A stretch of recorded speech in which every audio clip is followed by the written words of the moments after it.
এছাড়াও আরও অনেক নেতৃবৃন্দ রয়েছেন। বিএনপি ছাত্রদল যুবদলের অনেক নেতৃবৃন্দ এখানে উপস্থিত আছেন। আমাদের শ্রদ্ধা মুবারক ভাই আছেন, জনাব আনারুল্লাহ কমিশনার আছেন, সাবেক কাউন্সিলর সাহেব আছেন এবং আমাদের জামাত ইসলামের সংগ্রামী সহসভাপতি জনাব মাহিনুর ভাই রয়েছেন। সবার পক্ষ থেকে যুবদল, ছাত্রদল, বিএনপি, ছাত্র শিবির, জামাত ইসলাম সকলের পক্ষ থেকে আমরা আপনাদের পাশে সর্বোচ্চ সহযোগিতা নিয়ে অতীত ছিলাম এবং সামনেও থাকবো। এবং এই পূজার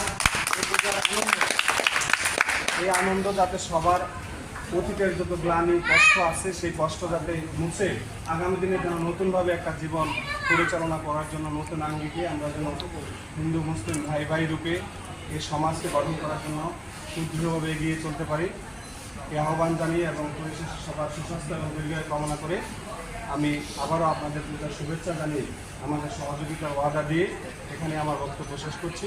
আসসালামু আলাইকুম ওয়া রাহমাতুল্লাহি ওয়া বারাকাতুহু।